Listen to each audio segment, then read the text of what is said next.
What is an invention? How would you define it? An act of genius, showcasing the creative ability and the intelligence of some, or merely a fabrication? Perhaps, is it a way of finding solutions to problems? Then we have money, the central element of our modern societies. You may think that money is the root of all evil, or the root of all happiness. Yet the reality is that it's the key for human civilizations. But why is that?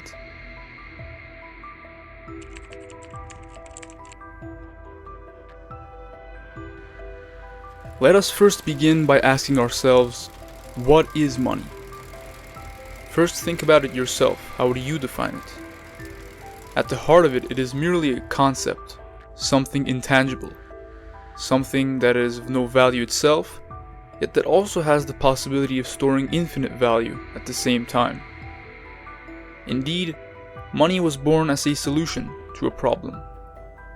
During the prehistoric times and the early Neolithic period, it is very likely communities would engage in bartering.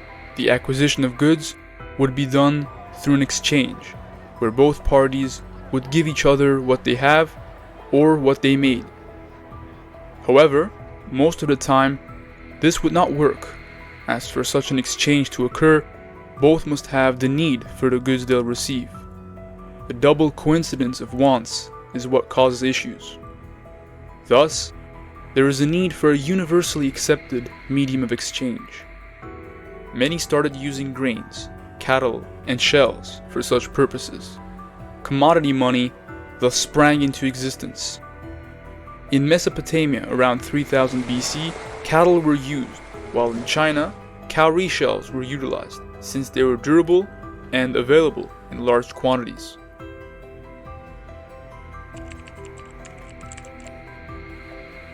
Later on, societies transitioned to precious metals. As such, Croesus, king of Lydia, renowned for his immense wealth, is credited with the issuing of the first gold coins for general circulation. In fact, he finished what his father, Eliades, began. The latter, who used electrum, an alloy of gold and silver, to create what is believed to be the first official currency, the Lydian stater.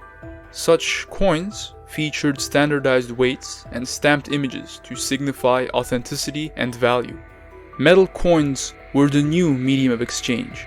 They were durable, portable, as a small amount of gold could represent significant value. They were recognizable, standardizable, scarce, and last but not least, divisible, making it easier to do transactions of various sizes, from small purchases to large trades, which of course wouldn't be practical with cattle or large quantities of grain. Moreover, from this point, many if not all civilizations, including the Romans and the Greeks, used metal coins. However, both the Romans and the Greeks started debasing their currencies to accommodate for war and public spending. And this is important to note, as this is what eventually paved the way for inflation and deficit spending as we know of it today. In China, in 1260 CE, the Yuan dynasty started to use paper money, and the use of such paper money eventually spread over a long period of time into Europe, where merchants saw even more practicability with it, as the usage of paper money meant that transactions were more convenient, safe, efficient, and flexible. Furthermore, it allowed banks to emerge, as these institutions could issue banknotes as a form of credit and back these with their reserves of precious metals. Thus, this enabled banks and the government to exert more control over the money supply.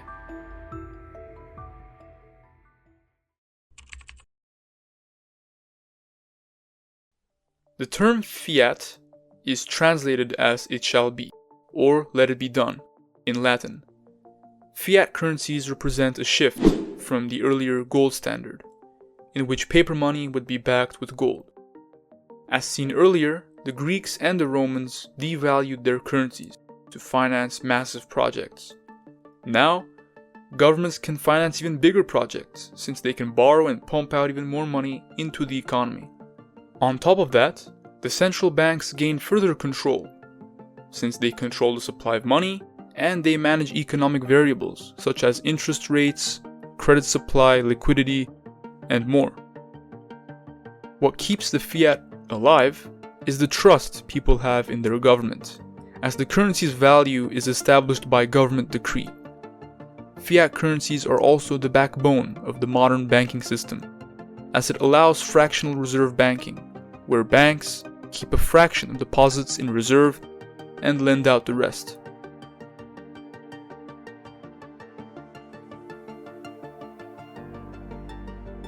However, as we all know, the more money is pumped into the economy in an artificial manner, the more money there is in circulation, leading to an increase in prices and instability. Moreover, the mortgage crisis of 2007 and the subsequent financial meltdown showed that central banks are not fully capable of preventing depressions or serious recessions. Modern governments engage in massive deficit spending, just like once the Romans and the Greeks did. As of March 2023, the national debt of the United States exceeds $30 trillion. What does this mean for us, for the average citizen? Our strength relies on our ability to learn and understand the world we live in. The one who learns and who remains informed will always be aware of all the present obstacles. The one who is aware of the obstacles in our systems may perhaps help pave the way for new solutions. Ultimately, we evolve and we perfect the inventions we've made to solve problems, whether it be planes, machines, cars, new technologies, or money. What do you think?